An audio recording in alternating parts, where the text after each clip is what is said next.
জয়রামবাটিতে মায়ের বাড়ির কাছেই বারুজ্যে পুকুর, কিছু দূরে আমোদর নদ। জয়রামবাটির সবাই বারুজ্যে পুকুরের জলেই স্নান করে, ওই জলই খায়।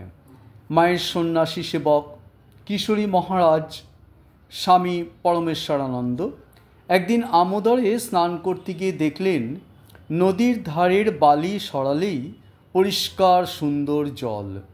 তিনি ভাবলেন ওই জল মাকে খাওয়াবেন, কারণ ওই জল অনেক স্বাস্থ্যকর।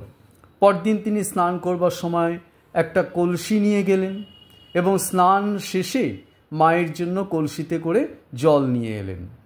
সেবক ভেবেছিলেন মা খুশি হবেন, কিন্তু মা তাকে বকতে লাগলেন, কে তোমাকে জল আনতে বলেছে? আমি তোমাকে জল আনতে বলিনি। আমি বারুজ্যে পুকুরের জল খাই, বারুজ্যে পুকুরের মিষ্টি জল। তোমাকে জল আনতে হবে না। কিন্তু সেবক লক্ষ্য করলেন মা বিরক্ত হলেও ওই জল ব্যবহার করছেন। তাই পরদিনও স্নান করে ফেরার সময় মায়ের জন্য জল নিয়ে এলেন। মা এদিন আরও বকলেন, কেন তুমি জল আনলে? কে তোমাকে জল আনতে বলল? আমি বারণ করলেও তুমি শুনবে না। কিন্তু সেদিনও মা সেবকের আনা জলই খেলেন। সেবক তৃতীয় দিনেও জল আনলেন। মা এদিন আরও বকলেন। এই দুদিন সেবক চুপ করেছিলেন। আজ মায়ের বকুনির উত্তরে অভিমান ভরে বললেন, আমি নদীতে স্নান করতে যাই, আপনার জন্য জল আনব। আপনি ইচ্ছে হয় খাবেন, ইচ্ছে না হয় খাবেন না, আমি জল আনবই।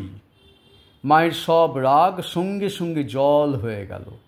কোমল স্বরে বললেন, দেখো বাবা, জল আনছো, তৃপ্তির সঙ্গে খাচ্ছি এবং জল ভালো। তবে অত দূর থেকে জল আনতে তোমার কষ্ট হবে বলে তোমায় নিষেধ করেছিলাম। সেবক হতবাক।